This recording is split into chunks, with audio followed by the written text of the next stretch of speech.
Buen día amigos de toda Venezuela que nos siguen en la señal de Global TV, por supuesto en su canal 65. También los que lo hacen en Global TV 65.com, que es nuestra presencia en las redes, a través de la internet.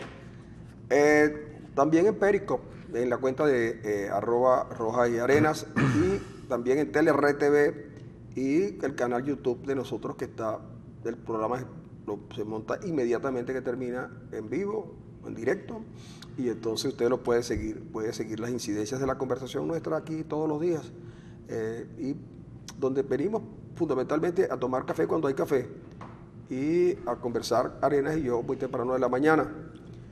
Pero casualmente hoy Emanuel Baracho, que musicaliza acá en el programa, él arrancó con el Gran Combo de Puerto Rico, una de las glorias de la salsa en el mundo. El Gran Combo seguramente estará en la historia junto a otras organizaciones, como uno de los más fieles exponentes de eso que se conoció como la salsa. Pues bien, lo que me llama la atención es que arrancó con Milonga Sentimental. Y me llama mucho la atención porque ayer en el Poliedro se presentó la Dimensión Latina, el Gran Combo de Puerto Rico.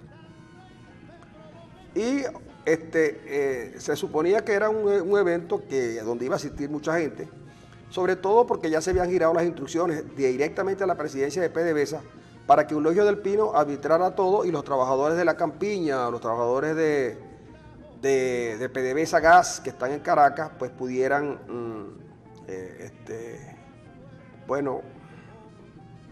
plenar el graderío del Poliedro. Pero a las 11 de la mañana, una hora después que como ya habían convocado, el Poliedro seguía vacío. Yo no sé de verdad si se trataba de que la gente no le hizo caso a Eulogio del Pino, que les pareció que en ese cumpleaños parece ser que solamente a la torta solamente llegan muy poquito, o que el Gran Combo de Puerto Rico ya no llama la atención a nadie, ¿no? Que ya no es como antes cuando cantaba Pellín Rodríguez o Andy Montañez. Lo cierto es que, Eulogio del Pino llegó un momento en que rabioso, colérico, porque no le había ido a la gente, le dijo, gracias por venir, así como cuando uno le dice a alguien así que uno está molesto. También la secretaria del despacho del presidente, que es la señora Maniglia, que no ha salido del gobierno desde tiempos inmemoriales. Esa señora ha cambiado de puesto y es una chavista consumada. Sí.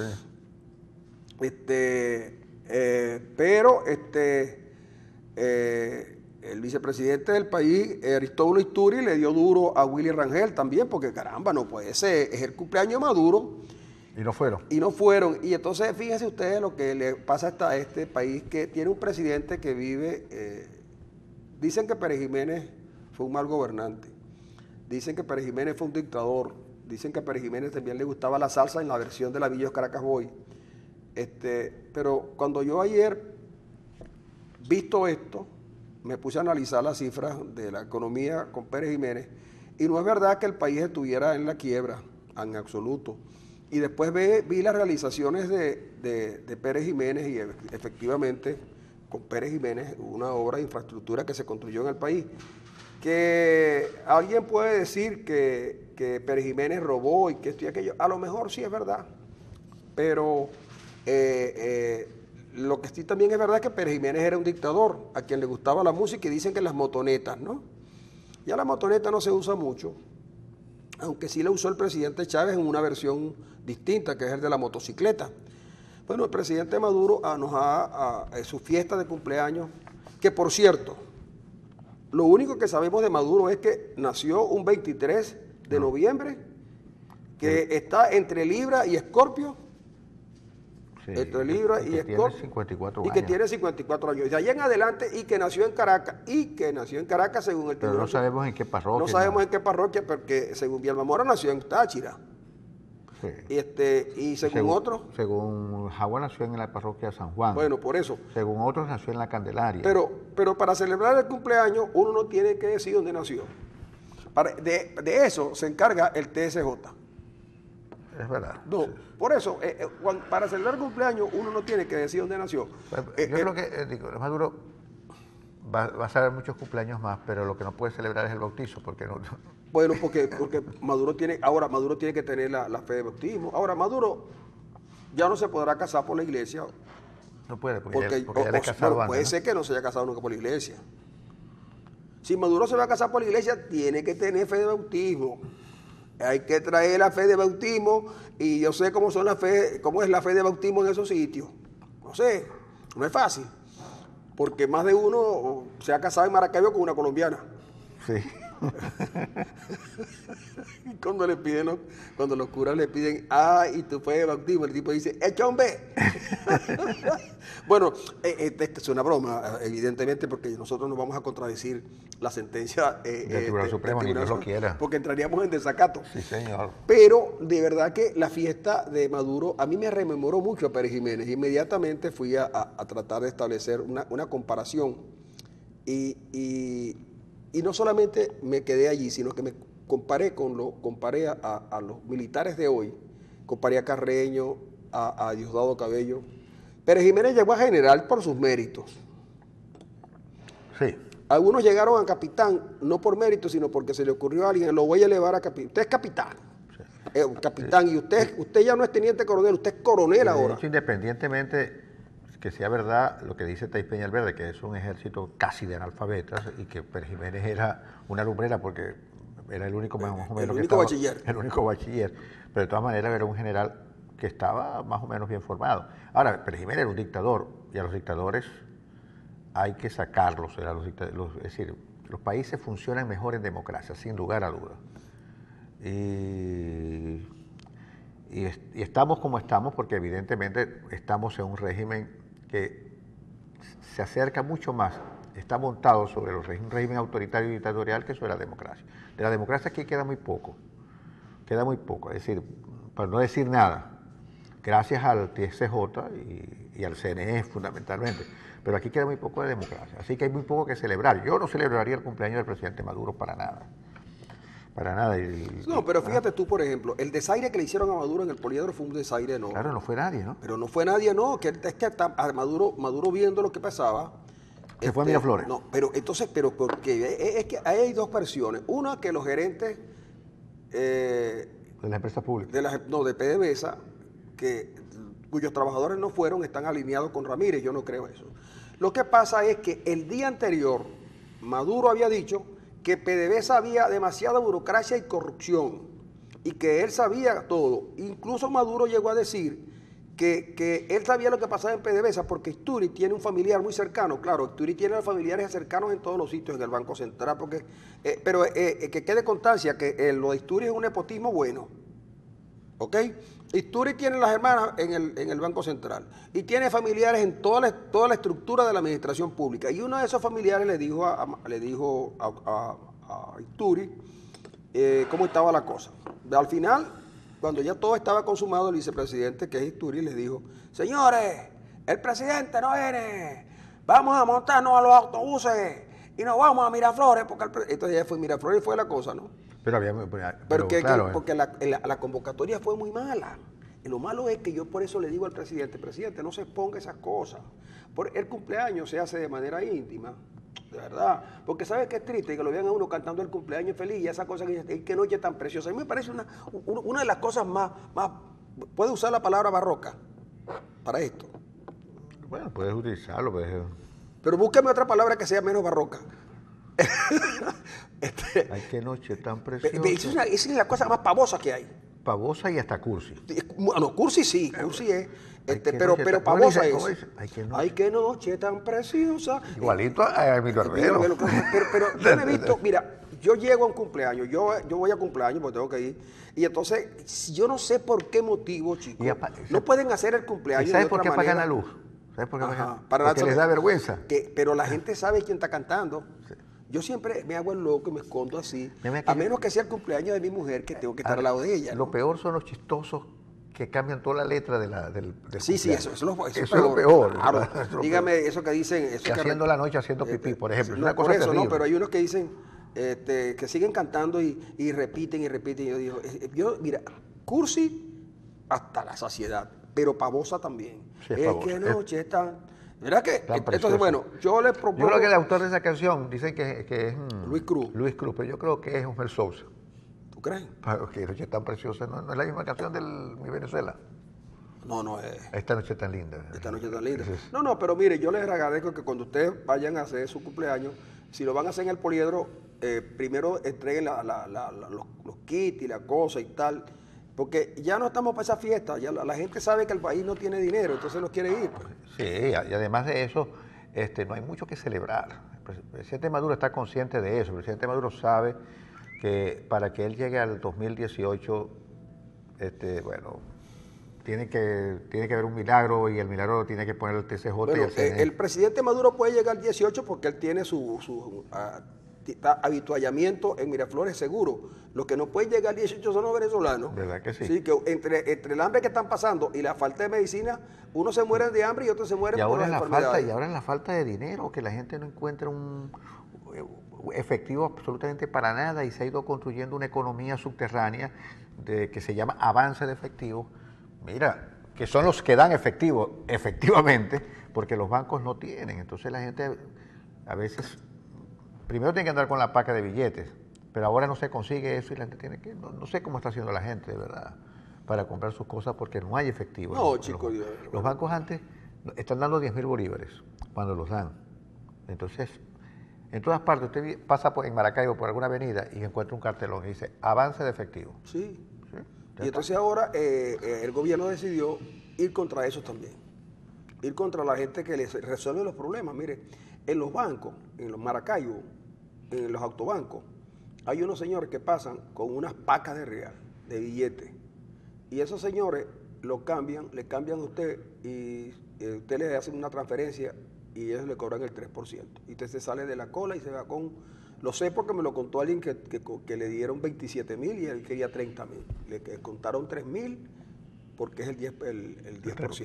El 3%, perdón. Algo así como el 3%. ¿El 10%? Sí, el 10%.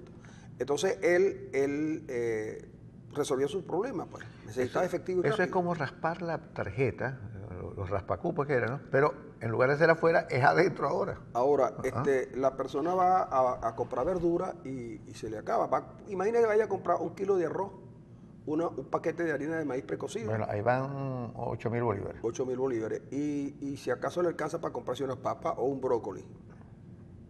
Un brócoli chiquitico vale 1.200 bolívares. Y cuando tú protestas o dices, mira, no está muy caro, dices, pero ¿qué hago? Y es verdad, los señores que traen la mercancía, los productos de allá de los Andes, primero en Timote hubo una tragedia, pues, eso lo vamos a sufrir por acá también. Pero resulta que cuando ellos salen, ellos se aprovisionan en el mercado de Valera, la mayoría lo hacen en el mercado de Valera.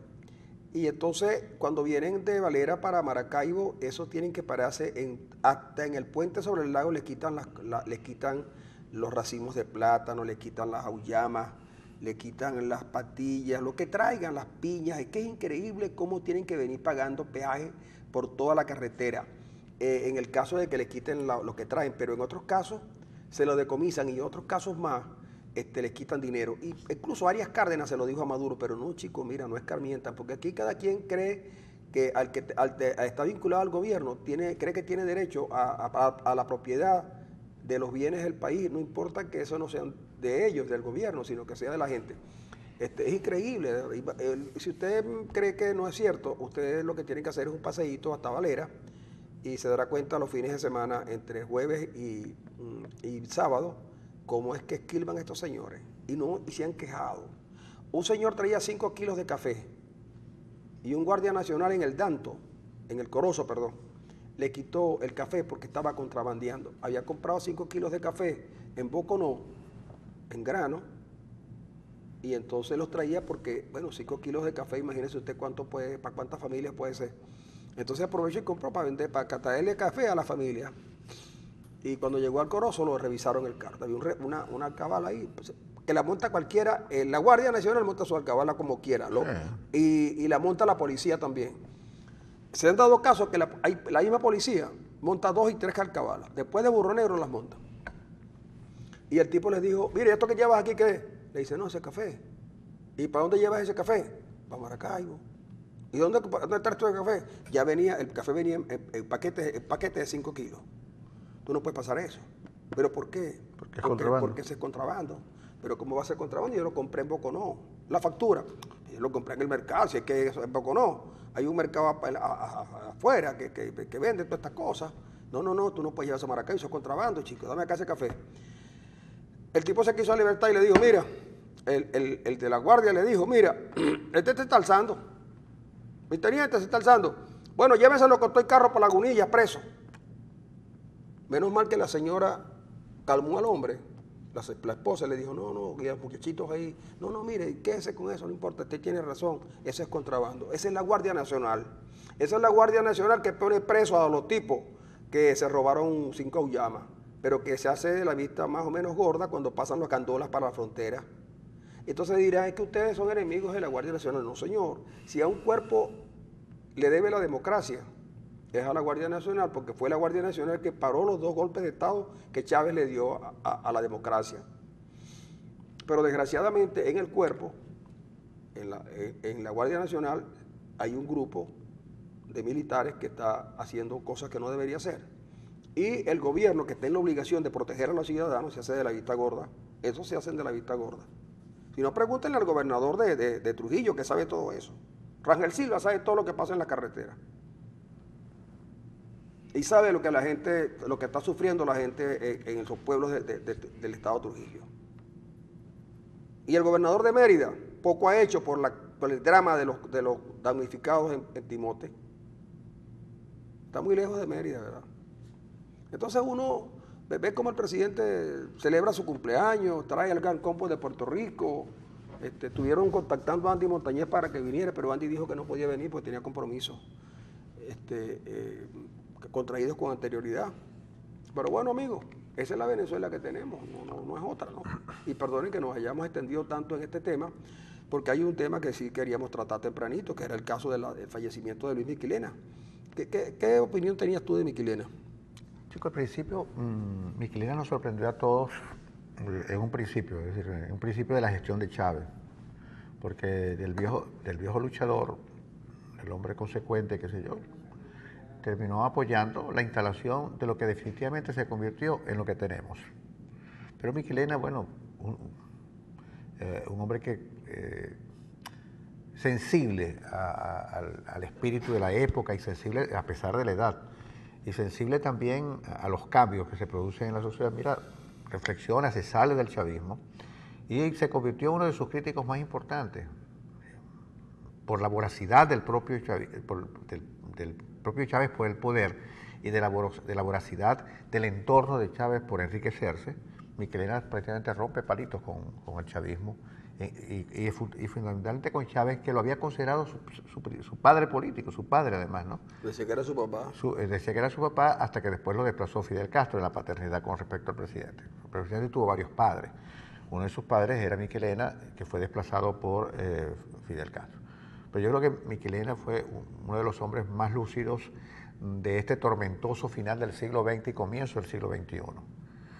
Y se va un hombre que hizo mucho al final por salir de este régimen. Lamentablemente, yo creo que es una de las muertes que uno tiene que lamentar. Yo sabes que yo de verdad sabía de Miquilena porque en esos inicios de la política se hablaba mucho de Luis Miquilena, que estuvo vinculado a URD, y allí se hizo muy amigo de José Vicente Rangel, que por cierto, pregunto yo, ¿irá José Vicente Rangel al sepelio, al velatorio de Luis Miquilena? Yo creo que no. ¿Y sabes quién metió la mano por José Vicente Rangel? Luis Miquilena. Y fue un tipo que siendo un hombre con ideas de izquierda, nunca las abandonó, a pesar de que se logró amasar una buena fortuna. Y es quien financia a Chávez en sus inicios, y dicen que él logró que Chávez entendiera que el camino que había escogido era el camino equivocado y que era mejor ir a un proceso electoral. Y no le faltaba razón a Miquilena. Cuando Chávez es un golpista, Chávez es un militar, Chávez, que quería hacer una suerte de guerra de guerrillas en Venezuela, le oyó a Miquilena, que le dijo, mira, la salida es electoral. La salida en Venezuela es electoral. Las cosas están suficientemente maduras como para que un mensaje renovador y de cambio prenda en el pueblo venezolano. Afortunadamente, esas cosas que se le atribuyen a Miquelena, Chávez las entendió o las asimiló y ganó las elecciones ante unos demócratas que no sabían qué hacer, que unos andaban apoyando al Farucero, otros apoyando a Irene Sáez, mientras que una posibilidad democrática de, si se quiere, hoy considerado de derecha como Sala Remer, al final lo apoyaron cuando ya no había tiempo y Chávez le ganó la elección. No antes la oposición, los gobernantes de antes habían adelantado las elecciones parlamentarias y le ganaron al chavismo. Después de las elecciones sacaron apenas el 11%. Alfarucero murió de tristeza en Monaga. Irene Sáez no se sabe si ya ha envejecido,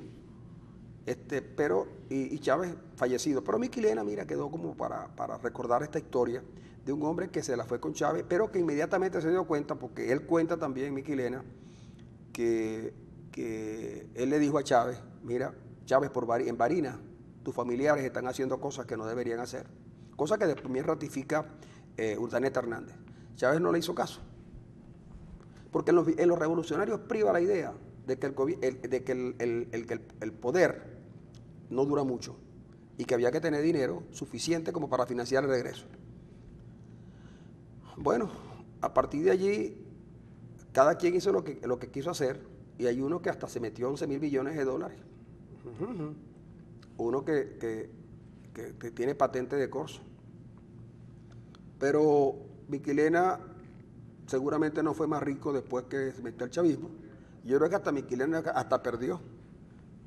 Incluso ayer alguien muy cercano me dijo, mira, por culpa de Miquelena y de José Vicente Rangel, Chávez estuvo allí y ve lo que nos pasa a nosotros. Eso no es verdad.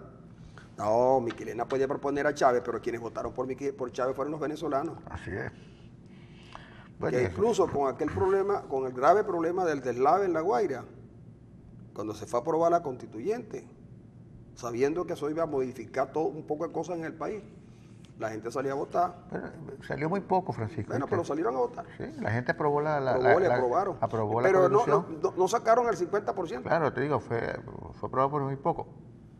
A la larga, esa constitución es tan buena como cualquier otra, o mejor que cualquier otra, solo que el chavismo no la respeta. Es decir, su propio producto, además, que probablemente sea el legado más importante que el presidente Chávez dejó, la constitución del 99, el propio chavismo terminó pasándosela por el bolsillo de atrás, porque no la respeta, porque, bueno, fíjate el asunto de que dice el Tribunal Supremo que la Asamblea no se encuentra todavía en desacato porque no ha cumplido con la desincorporación de los diputados, y resulta que los diputados pidieron formalmente su desincorporación, solo que el concepto de desincorporación no existe y por lo tanto la Asamblea no tiene por qué hacer un acto formal para sancionar la desincorporación de los diputados. Ellos obviamente se desincorporaron porque es una decisión de los diputados. Cumplieron lo acordado y resulta que ahora el Tribunal Supremo, respaldando al presidente porque había que hacer un acto formal, cosa que no era necesario, entonces sigue considerando a la Asamblea en desacato. Entonces, mira, esto es un país de verdad... Esto mira... No de locos, ojo, no es un país de locos. No, de locos no. Es un país donde los poderes de facto, de verdad, los que se imponen por la fuerza, terminan decidiendo cosas que, bueno, que están en evidencia que son todo lo contrario. Yo no sé cómo... Es decir, nadie sabe por qué el tribunal llega a esta conclusión cuando sabe perfectamente que el acto formal de desincorporación no era necesario, porque no está establecido en ninguna parte. Porque el Tribunal Supremo de Justicia, la Sala Constitucional, quiere erigirse. Y cuidado, esa Sala Constitucional puede destituir a Maduro. Vamos a la pausa.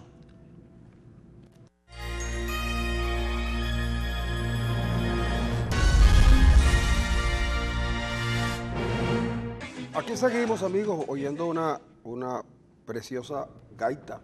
Por cierto que me escribe Chichilo Ribarrí, el dueño de los Cardenales del Éxito.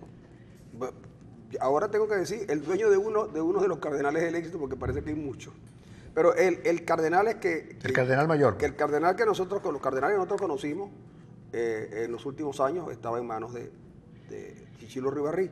Que por cierto, Chichilo tiene tiempo en Miami, me escribe y me dice que este fin de año los Cardenales tienen una apretada agenda en la zona de la Florida. Ya estuvieron en Tampa, en Canaima, casa llena, cardenales, y me envió un video, Chichilo, y de verdad que suena bien ese cardenales de allá de Estados Unidos. Van a estar en Orlando y a fin de año van a llegar hasta Miami. Y bueno, nos agrada que la gente en el exterior, muchos artistas venezolanos están en el exterior y cosechando éxitos. Allá en el sur de la Florida hay muchos artistas venezolanos haciendo un gran esfuerzo por mantenerse en ese país y tratando y siempre pendientes de Venezuela para saber cuándo las cosas pueden cambiar. Y seguramente no para regresar, pero sí para estar más cerca de su familia. Mira, Francisco, hay un señor de los puertos que nos está escribiendo, dice ser pescador y hace una denuncia que yo creo que las autoridades deberían investigar esto. Dice que la Guardia Nacional les cobra 10.000 bolívares diarios para dejarlos pescar cerca del puente. Bueno, ahí lo tiene, no hay que hacer ir muy lejos. Lo que tiene que hacer es que ponga la denuncia. Bueno, si pone la denuncia lo pueden dejar preso.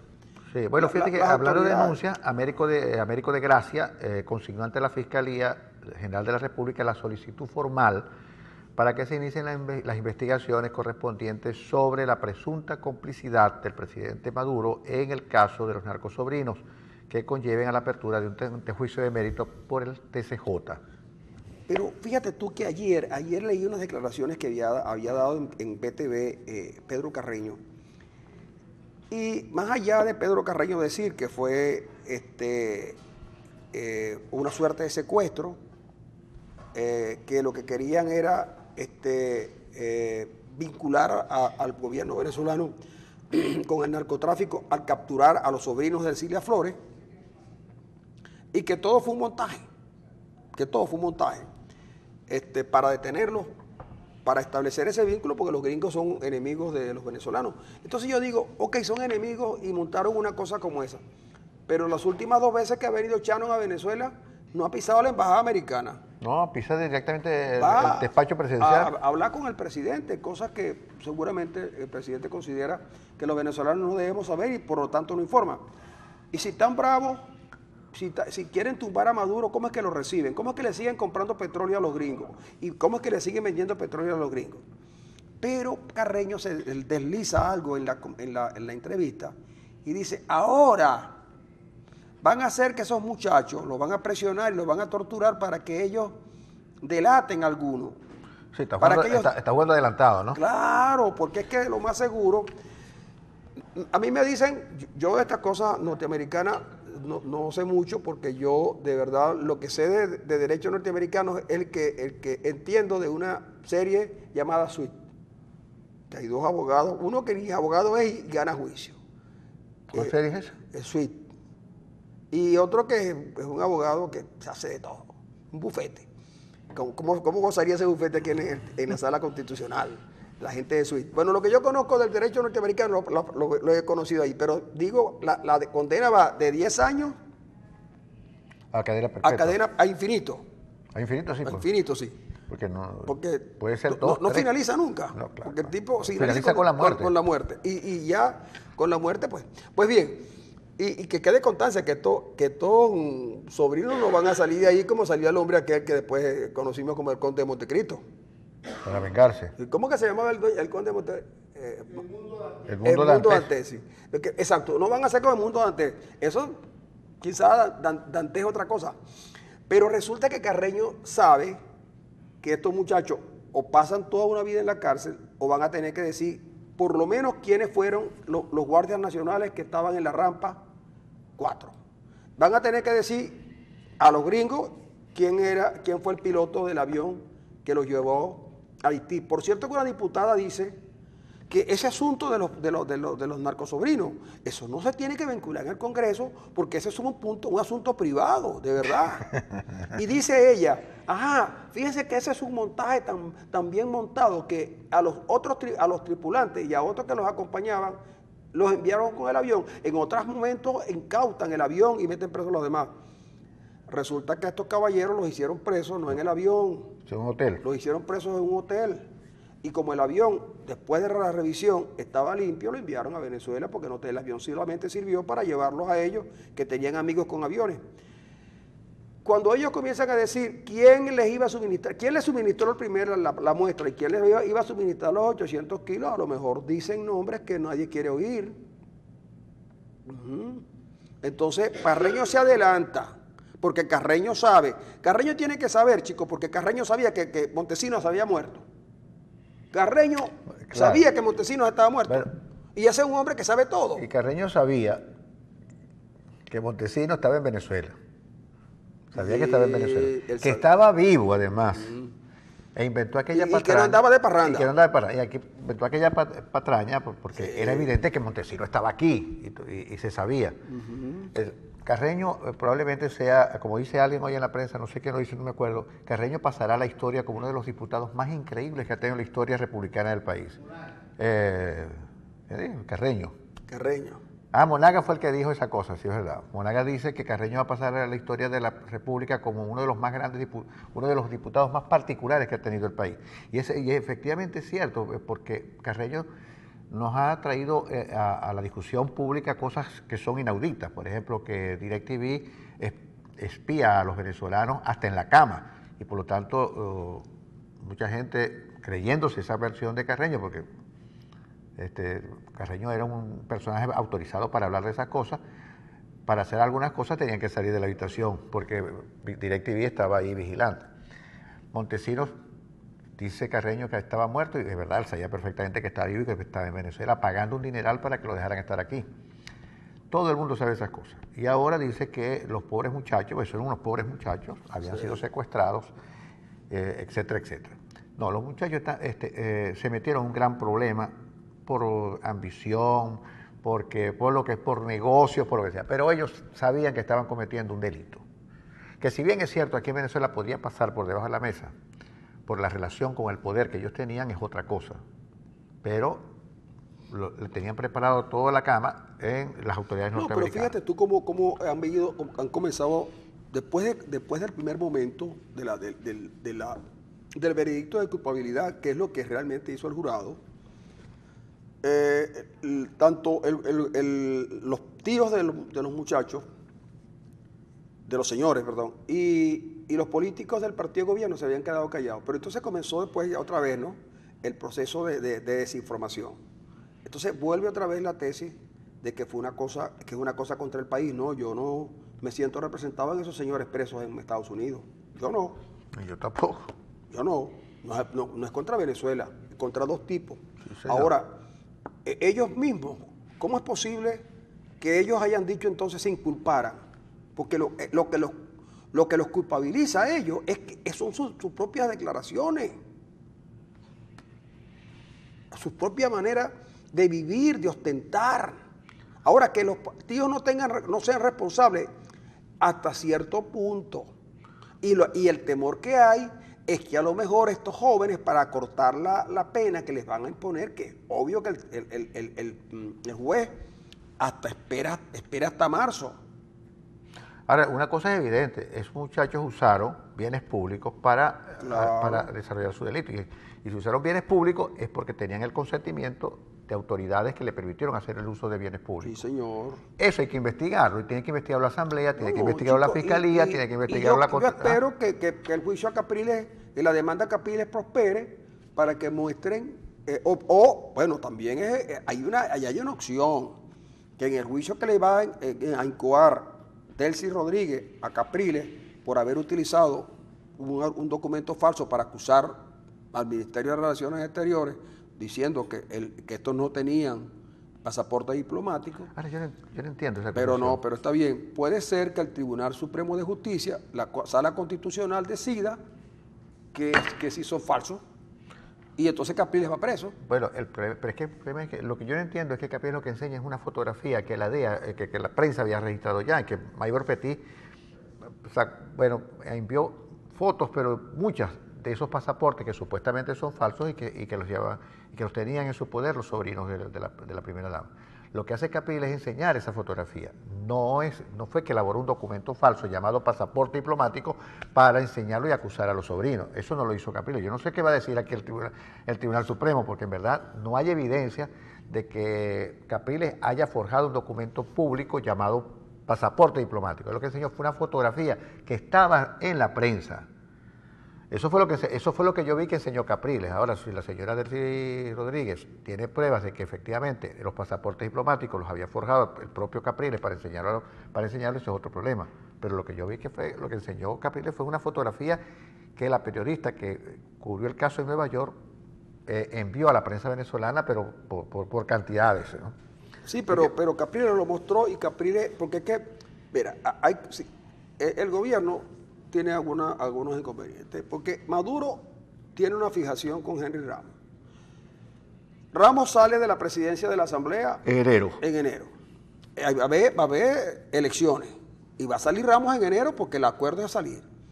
Pero el resto del gobierno perciben que el enemigo es Capriles.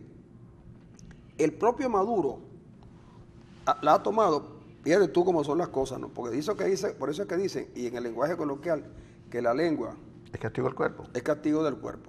Un hombre que tiene los sobrinos acusados. Bueno, no, voy a hablar mejor. Un hombre que tiene una esposa que tiene dos sobrinos culpabilizados de un delito de narcotráfico en Estados Unidos, es capaz de llamar a Capriles periquero. Y me perdonan otra vez lo mismo, periquero. Entonces, por cierto que en estos días, cuando Capriles le respondía a Maduro, le habló en el mismo tono, y yo dije, no estoy de acuerdo. Tú no puedes caer en el lenguaje del presidente de la República ni de Carreño. Tienes que hablar como le debes hablar a los venezolanos, porque es a los venezolanos a los que se les habla. Por eso yo reprobé que Capriles le respondiera en los mismos términos. Pero Capriles también debe estar cansado de llevar, y este lo llama periquero. Y ahora Carreño, ayer incorporó uno más al periquismo. Al periquismo leninismo, a Freddy Guevara. Sí, dice que Freddy Guevara y ya también. Entonces, por la medida chiquita, lo único que le falta a Ramos es que también lo acusen de periquismo leninismo. ¿Ah? Bueno, lo han acusado de loco. Está loco, pero fíjate, es posible que Ramos esté loco por exceso de racionalidad también, ¿no? También, sí. Porque si alguien es racional en el gran drama político que vivimos hoy, es el propio Henry Ramos. Pero quien hace cosas que no son racionales y que no son propias de personas cuerdas es el propio presidente, que se la pasa bailando y se la pasa echando un pie en cualquier ocasión. Pero ¿y si bailara bien? Para colmo, si bailara bien. Pero Y entonces alguien que lo vio bailando en estos días me dijo, ese Maduro es un pelucón. Claro. Porque yo te digo, mira, a mí yo no sé, pero cuando a mí me hablan de pelucón, yo inmediatamente lo asocio con Maduro. En cambio, cuando me dicen plátano maduro, no. Fíjate, ¿cómo se llama el actor colombiano que bailaba el pirulín? Ese es... pero el pirulino, el pirulino... Sí, pero ¿cómo se llama la canción? La canción se llamaba El Pirulino. El pirulino. Bueno, ese tipo tiene gracia, porque Pedro Coral no era el tipo. No sé, cautivó a la gente bailando aquella cosa, pero cautivó a la gente, ¿verdad? Pero el presidente no ha podido cautivar a los venezolanos bailando, porque los venezolanos bailan muy bien. La mayoría de los venezolanos, yo te confieso que yo no sé bailar, pero el 90% de los venezolanos baila y baila muy bien. Pero el presidente, justamente siendo rockero en su juventud. Chico, pero me gusta eso, porque no podemos conseguir ahí lo del pirulino. Pedro el Escamoso. El Escamoso. Pedro el Escamoso. Emanuel, búscate ahí a Pedro el Escamoso para ver cómo bailaba. Para que... Fue un tipo gracioso, pero el Escamoso es gracioso. Gracioso, sí. Pero tiene proyecto parecido con Maduro. Sí, por la altura, ¿no? Sí, ambos miden 1,90. Y claro, y Pedro el Escamoso nació el 23 de noviembre de 1954. Y además ese es de apellido Vanoni, es un buen actor, que ya no está en Colombia, está en Estados Unidos. Sí. Es muy buen actor. Baroni es la cosa, sí, exacto, que es muy bueno bailando para Pedro el Escamoso. Y yo digo, cuando uno va a salir a bailar, por ejemplo, yo no sé bailar, y cuando yo salgo a bailar la gente me queda mirando. Pero fíjate que tú bailas bien, porque tú haces alarde, sino que tú haces así. Y eso es todo lo que tú haces, así. Sí, no, y el movimiento uno. Y también porque yo aprendí a bailar en la parte de arriba. Sí. Y Maduro aprendió a bailar con la parte de abajo. No, pero es que Maduro no sabe bailar, porque los que saben bailar no se miran los pies. ¿Tú has visto a esas bailarinas mirándose los pies? No. El tipo baila mirándose, porque tiene miedo de pisar a Cilia, porque Cilia tiene el pie pequeño. No, y fíjate que Cilia tiene un yeso en el brazo, creo. No, No, es que además que lo que sí te aseguro es que ellos no bailan paso doble. Imagínate tú que es un paso doble, que moverse así, ni paso doble ni tango, porque en el paso doble hay que hacer un movimiento muy rápido y Maduro no es rápido en eso. No, No, y bailando salsa no le queda bien a Maduro. No le queda bien. A Maduro no le queda bien la salsa, no le va bien. Yo creo que a Maduro más bien podría bailar uno que otro bolero de Villo. Por cierto, hablando de música, la alcaldía de Caracas gastó $2 millones. $2 millones le fue aprobado para montar el Suena Caracas. 2 millones que bien pudieran haber servido para otra cosa. Y se pudo haber hecho un espectáculo menor con artistas venezolanos que son demasiado buenos para traer a trinitarios, a mayores. Hubiese traído venezolanos que también son bastante buenos y se le hubiese pagado una suma menor, porque siempre los extranjeros aquí, este gobierno, a pesar de la soberanía nacional y de lo nacional, es bastante malinchista en eso, porque le gusta bastante traer extranjeros, hasta el punto que trajeron al combo de Puerto Rico para bailar con el presidente. Claro, claro. Y en Caracas hay buenos, mira, está la Dimensión Latina, que es una excelente orquesta todavía, a pesar de que algunos músicos se fueron y que sus cantantes ya no están, los cantantes que le dieron lustre, aunque Andy Montañez también cantó con la Dimensión Latina. Podían buscar, por ejemplo, a los señores del Sexteto Juventud, que ya están viejitos, pero pueden cantar. Puede buscar, por ejemplo, a Calabén o buscar a los Dementes, que era la salsa caraqueña. Mira, la salsa caraqueña era distinta a la salsa que después se popularizó. Era muy divina, además. Cuando tengas oportunidad, oye la salsa que tocaba el Sexteto Juventud. Era más pequeña la orquesta, pero muy buena. Tenía un estilo. Es más, dicen que ese término salsa lo creó Fidias Escalona, un conocido locutor caraqueño.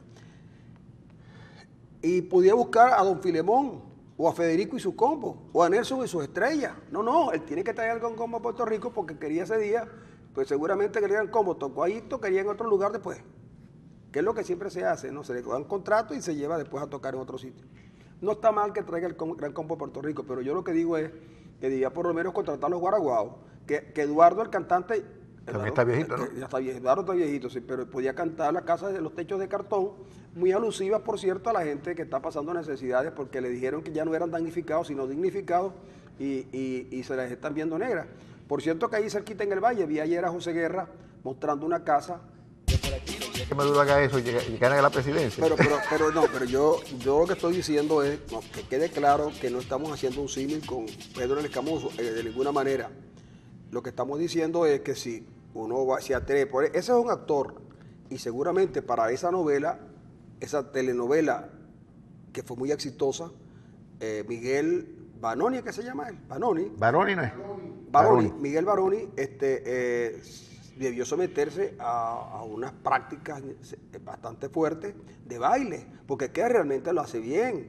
Es más, hay un pase de Pedro, de Miguel, que tiene, donde se siente la cadera de Shakira, ¿no? O sea, que sí. A lo mejor, como él es colombiano y Shakira también, a lo mejor ese toca de cadera. Porque tú sabes que la cadera es importante en el baile. Sí, es importante. ¿Ah? Sí, es importante. Es importante. Sin cadera, una persona sin cadera debe meterse a cantante, porque... Sí. Nos vamos a la pausa.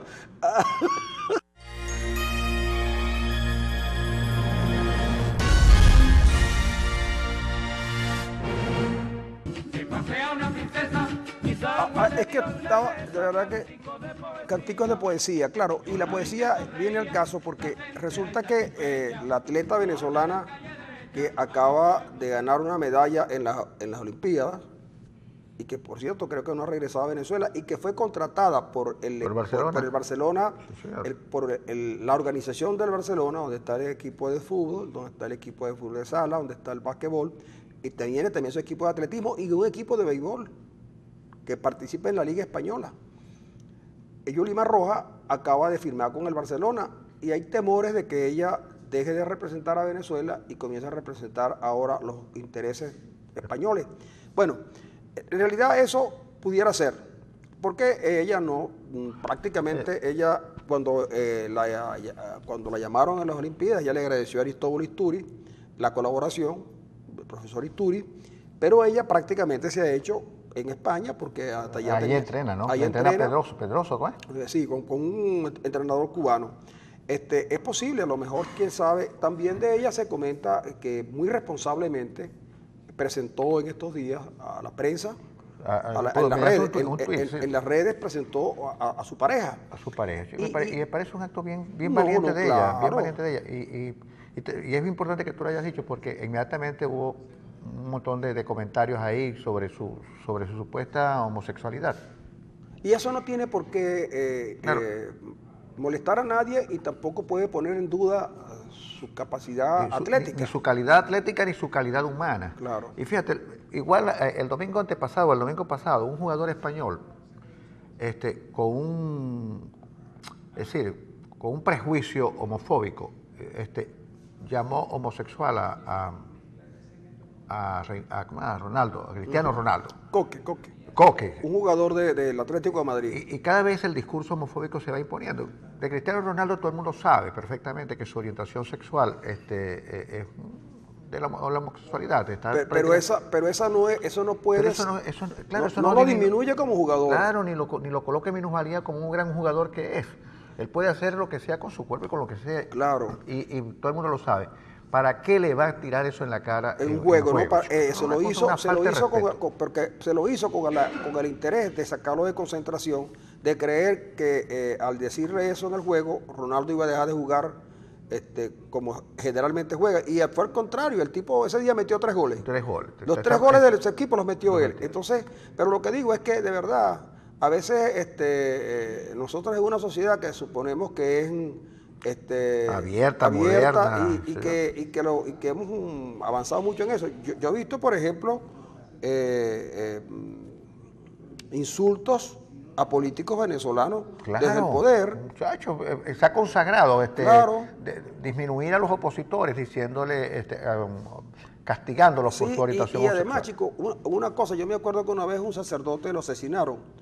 Y bueno, lo asesinaron al sacerdote. Lo mataron 2 veces. Y lo importante no fue el asesinato. Lo importante para algunos es que la condición homosexual del sacerdote, como si eso hubiese sido una cosa, como si hubiese sido algo que pudiera alabar la acción de sus asesinos. Pero cuando se ha tratado de individuos que de alguna manera se sospechaba o se decía o se sabía, entonces han sabido ocultarlo muy bien. E incluso algunos hasta le han dado la categoría de héroes, ¿no? Entonces digo yo, eso no debe ser un problema a estas alturas de la vida. Ayer me decía alguien, anteayer, en un evento que tuvimos en la sede de Fede Cámara, con la gente de la Cámara de Autorepuestos y vendedores de autorepuestos, Aviraz, me decía que en Venezuela, más que la política y más que la argumentación, lo que se ha puesto de moda es el insulto, la descalificación personal que va contra el tipo y no va contra sus ideas. Pero cuando de ello se trata, cuando por ejemplo le dicen, mire, es que Venezuela, el presidente de la República tiene que pronunciarse acerca de la cosa de su sobrino, bueno, entonces ahí cambian las cosas. El plano moral, a un lado, porque lo que se trata es el gobierno, pero cuando se trata de los opositores es diferente. Entonces uno dice, bueno, en España, donde nosotros suponemos que había incluso la llaman la madre patria, en estos días se murió una senadora. Oye, sí. Y propusieron en el diputado un minuto de silencio. Un minuto de silencio. Y el partido chavista de allá, el partido chavista, que es Podemos allá en España, no lo acató. Pero no solamente no fue que, sino que ellos el silencio no lo hicieron. Pues.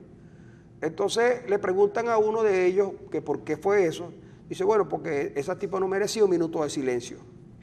Un aplauso tal vez, pero un minuto de silencio. Digo, no, mira, es increíble cómo en esas latitudes que uno supone que por tantos años que tienen existiendo son diferentes, no, que va, chicos, son demasiado pedestres. Y parece ser que el comportamiento de los seres humanos es igual allá y también igual aquí, porque eso fue lo que dijo Chávez cuando murió Carlos Andrés Pérez. A un perro muerto no se le patea. Lo dijo Pérez. Sí, señor. Lo dijo Chávez. Lo dijo Chávez. A un perro muerto no se le patea. Y era un presidente de la República que por cierto, mira, a Pérez se le juzgó por el Sierra Nevada. José Vicente Rangel, que seguramente es un hombre probo, votó en contra de la sanción moral a Pérez. A Pérez lo saca del gobierno su partido porque lo acusaban de aceptarlo de la partida secreta para ir para Nicaragua. Y resulta que eran $250,000 que Pérez dio para la defensa de la democracia en Nicaragua. Resulta que ahora los mismos que acusaron a Pérez de desviar fondos, lo que logran es que el Tribunal Supremo resuelva. Sí. Y yo conozco a un magistrado que consideró que eso de Pérez era un abuso. Y ese mismo magistrado ahora aceptó que no se debatiera la denuncia de Rodríguez, la denuncia de Ramírez. La denuncia contra Ramírez. Y como Freddy Guevara denuncia a Ramírez, lo denuncia y pone sobre la mesa. Entonces, ¿es acusado de periquero? Entonces lo acusan de periquero a Freddy Guevara. Entonces digo yo, amigos, oye, es el momento de sentar la política. Claro, y por cierto, que la defensa que hace el señor Cabello de los sobrinos no era la mejor, es decir, a la familia no se toca. A la familia no se toca. Bueno, me parece bien, yo creo que a la familia no se toca porque el que le pega a la familia se arruina, pero Cabello debería ser buena esas palabras, para que los domingos, cuando la señora Tintori y la mamá de Leopoldo López lo vayan a visitar, respétenla y no toquen a la familia de López. ¿Me entienden? Porque es la familia de López, no es López. Porque ya el abuso contra López ya es mayor, pero también abusar de su familia y desnudar a ese par de señoras cada domingo que van a visitar a Leopoldo López. Le pedimos a Diosdado Cabello que haga buenas sus palabras y le pida a la gendarmería de Ramo Verde que respete más a la familia de López y que por favor no la toque. Y de eso se trata todo el asunto, ¿no? No, yo, chico, lo digo por lo siguiente, Arena. Yo recuerdo siempre esto de Luis Herrera Camping. Él dijo, en la política es como esas ruedas que ponen en la feria. A veces uno está arriba y otras veces está abajo. Sí. Cuando uno está arriba tiene que saber efectivamente que en algún momento le toca estar abajo. Yo me pregunto, ¿será que Carreño, Chacón, Diosdado y otros tantos como ellos nunca piensan que van a estar toda la vida gobernando? ¿Que van a seguir el camino de Chávez? A lo mejor no. A lo mejor no. A lo mejor les toca en un momento ser oposición. Ya el día que hagan una elección en este país, ese día pasan a ser oposición y no van a poder hacer la oposición que ahora hacen en el Parlamento, que tienen un Tribunal Supremo que desacata la Constitución, porque el Tribunal Supremo acusa a la Asamblea Nacional de desacatar sus decisiones, pero el Tribunal Supremo desacata a la Constitución y hace lo que mejor le venga. Es más, el Tribunal, la Sala Constitucional está elaborando otra Constitución. Sí, la están elaborando. Sí, una Constitución ad hoc. Exacto, la Constitución de ellos. Entonces, pero por supuesto, este país sabe efectivamente que hace mucho tiempo que en Venezuela no hay separación de poderes. Además, como ideología, como planteamiento, lo hicieron ellos en su momento. Y así han hecho con todo. Por ejemplo, aprobaron el presupuesto nacional. Y la gente lo conoce. La gente sabe. A mí me cuentan, y esto sí, esto pudiera estar más bien vinculado a un rumor, chico, que PDVSA, en vista de que no ha podido pagar los intereses de los bonos de la deuda, chico, y que piensa vender el muro de Lagunilla, vendérselo a Donald Trump.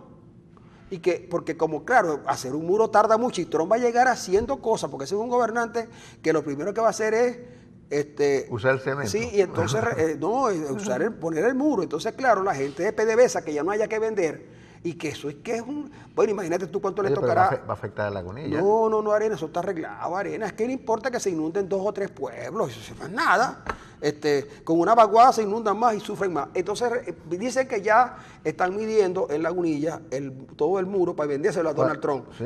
Eso sí, se lo van a llevar por pedazos, no se lo pueden llevar completo. Oye, pero ese muro no tiene más de 2.000 kilómetros. Bueno, no tiene 2.000 kilómetros, pero por algo se comienza. No es lo mismo arrancar, por ejemplo, que... Bueno, dicen que la muralla china no está completa, sino que es incompleta.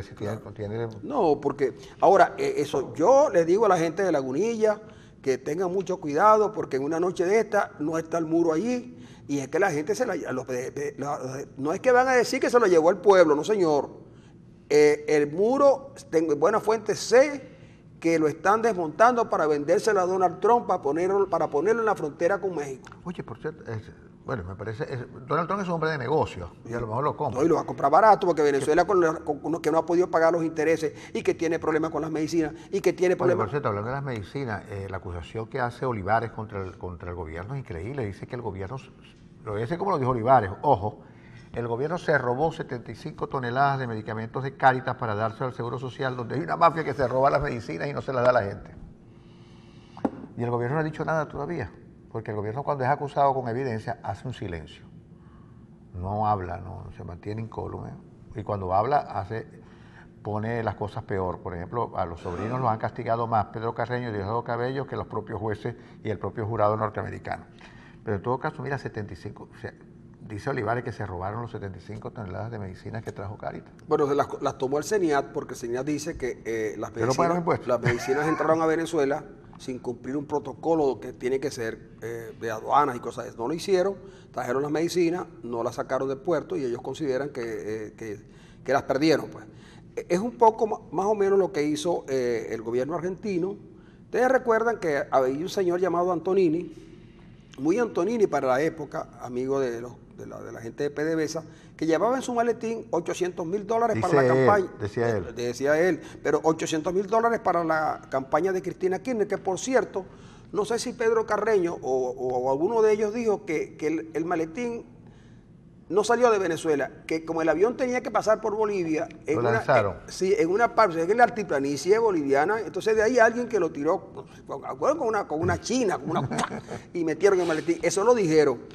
Pues bien, otros dijeron que no era un solo maletín, que eran muchos maletines. Pero en fin de cuentas, el único maletín que capturaron fue el de Antonini, porque ese día cambiaron desgraciadamente de aeropuerto y entraron en otro aeropuerto y allí estaba la policía que no sabía que eso iba a entrar por allí y él le dijo, ¿y usted qué trae ese maletín?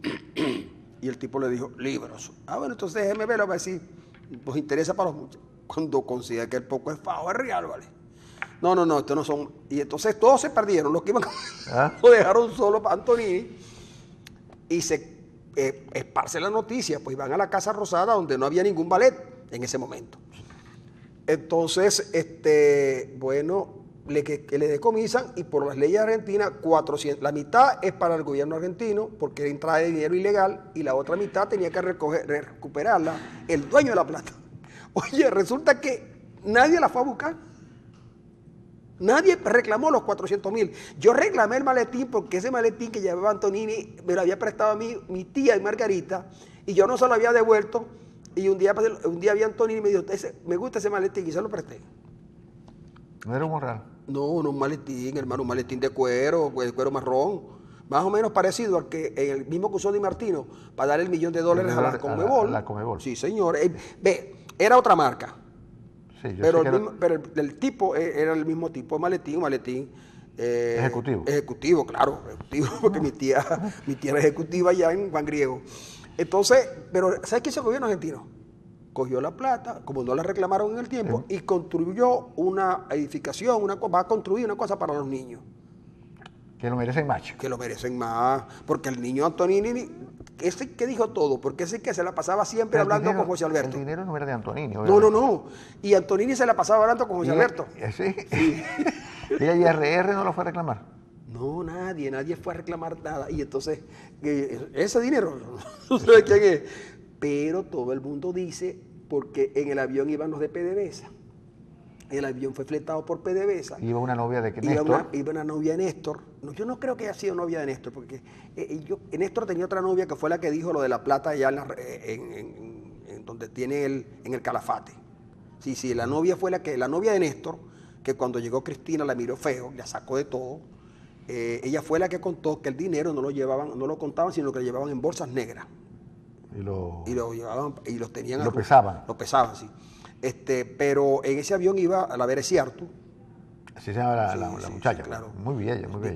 Victoria, sí. Victoria Bereciartu. Entonces, muy bella, por cierto. Y la policía que capturó a Antonini también, chico, qué linda, ¿no? Preciosa Argentina. Pero bueno, el fondo de todo es que de estas cosas no termina sabiéndose nada, pero lo moral, en todo caso, daña a unos y a otros no. Sí, ahora, imagínate que en algún momento alguien diga, mira, Antonini habló, los Estados Unidos tienen la información. Pero hay otro caso también de ese dinero, que es la esposa de Humala. La esposa de Humala. Que también está acusada de haber recibido de Venezuela $1,500,000. Sí, y le pagaban por periodista. Sí, $1,500,000. Un periódico venezolano le pagaba a ella un dineral por unos reportajes que nunca hizo. Que nunca hizo, claro. Y todo, pero ya la justicia peruana está detrás de los pasos de Humala. Y en abril se determinó que hubo financiamiento de las campañas. Pero es que Perú es un caso raro. Fíjate tú, Humala es sin duda, Ollanta Humala con ese nombre no podía ser sino un indígena peruano, pero la mujer de Ollanta creo que es belga. Y el presidente actual de Perú es ciudadano norteamericano. No sé si renunció, debe haber renunciado. ¿Es belga? Kuczynski.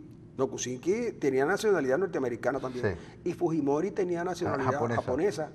Yo creo que el único que era ahí criollo era Toledo, que tiene, claro, ese criollo seguro. Toledo y el otro, ¿cómo que se llama él? El que ganó una elección y después perdió y ganó otra. Y que siempre salía acusado. La ventaja de él es que cada vez que él gana una elección, inmediatamente cuando entrega el poder lo acusan de corrupto. Porque eso es terrible en Perú, chico. Y en todas partes, realmente. Pero fíjate tú que en Estados Unidos Trump dijo que iba a enjuiciar a la señora Ya Clinton. desistió, dijo que no. Pero mira, ¿tú sabes cuántos votos populares le lleva Hillary a Trump? 2 millones. Sí, es que Hillary ganó en el voto popular. Ahora, hay una representante del Partido Verde que está solicitando un reconteo de votos en 3 estados. Dicen que es muy difícil que cambie la cuestión, pero son 3 estados donde la votación fue demasiado reñida. Y hay quienes dicen que es posible que algunos hackers hayan entrado y que han modificado cosas. Y no te extraña tampoco porque resulta que en esa campaña electoral de los Estados Unidos, los hackers vinculados al gobierno ruso participaron abiertamente en la campaña, tratando de desquiciar al comando demócrata. Y yo creo que de alguna manera lo lograron. Y esa declaración de Hillary de decir que ella quisiera no volver a salir a la calle, de alguna manera también tiene que ver un poco con esa frustración que da alguien que no tenía por qué perder y pierde. Sí. Y te pregunto yo, ¿y qué pasaría si, como son acuciosos los investigadores norteamericanos, cuando quieren investigar bien y cuando llegan al conocimiento de la verdad y lo dicen porque a veces la ocultan? Porque en Estados Unidos todo el mundo sabe quién mandó a matar a Kennedy, pero tiraron varias cuestiones de humo para que la gente se distrajera. ¿Qué tal si algún día llegan a descubrir que efectivamente Trump no ganó las elecciones, sino que fue mediante un hackeo? E incluso en que Trump no tuvo nada que ver. ¿Qué pasaría en ese caso? Se callarían. En Venezuela se habló del cisne negro. Sí, y es posible que todavía haya habido una bandada de cisne negro. Es posible. Sí, porque además está demostrado que el hackeo ruso sí está demostrado ya. Bueno, el propio Obama lo confirmó en estos días. Mira, lo que hicieron los rusos con los atletas de los Juegos de Invierno, fue una cosa increíble, una cosa de película. Pero lo que acaban de descubrir ahorita, hay un poco de atletas en Londres y en otros lugares donde hubo, y en China, que antes estudiaban las pruebas de orina con una cuestión que era distinta. Ahora crearon uno nuevo, que es líquido, y han descubierto que por lo menos 45 medallistas estuvieron agrupados. agrupados con dopaje y creo que le quitaron las medallas de las Olimpiadas de Londres y las de China. Y es más todavía, de los Juegos Olímpicos, y es más todavía, la mayoría son de allá de Rusia y de los países esos que antes eran soviéticos. Creo que hay un solo cubano. Bueno, el caso es que, ¿te acuerdas del caso de Alemania Oriental? Donde todos los atletas, inclusive una nadadora extraordinaria salió... Eran unas maravillas. Sí, eran unas máquinas atléticas que ganaban todas las competencias. Bueno, el caso es que estamos en una situación bien difícil. Esperemos el 6 de diciembre, otra vez, porque así como el 11 era el último día, el 6 de diciembre se ha transformado en el último nuevo día. Si no hay humo blanco allí para respetar lo acordado y para fijar una fecha electoral, porque lo que se va a discutir el 6 de diciembre es el calendario electoral, si no hay allí una propuesta importante, reconocible por todos y factible de ser materializada en un acuerdo que efectivamente se realice, ese día alguien se va a levantar de la mesa y seguramente, probablemente sea la mesa. Ayer, a mí me cuentan que efectivamente el gobierno se había levantado de la mesa, y Zapatero, que estaba en Venezuela, habló con Maduro y inmediatamente Maduro cambió la cuestión y se volvieron a sentar porque efectivamente todo parece indicar que el gobierno no gana nada en la mesa. Al gobierno está en la mesa corriendo el riesgo de que por presiones internacionales y la propia presión interna tenga que acceder a un proceso electoral. Que ya se ha hablado de eso, ese proceso electoral pudiera estarse realizando a mediados de año. Pero a otros me dicen que va a ser a mediados de año, pero sin Maduro en la presidencia. Yo no sé de verdad sobre qué tan cierto es esto, pero lo vamos a comentar el lunes, porque ya Mario está recogiendo los cables y es hora de marcharnos a un desayuno frugal. Que, por cierto, César Miguel Rondón a las 9 de la mañana está en la urbe. En la URU, con los estudiantes. Con los jóvenes. Con los jóvenes. Ayer tuvo su conferencia aquí con la gente de la Cámara de la Construcción. Nosotros estábamos invitados a la conferencia, no pudimos asistir, teníamos algunos otros compromisos. Y bueno, esperemos que a César le vaya muy bien con los jóvenes. Con los jóvenes y hay colas para entrar al auditorio. Bueno, amigos, es todo por hoy. El lunes, si Dios quiere, regresamos con ustedes.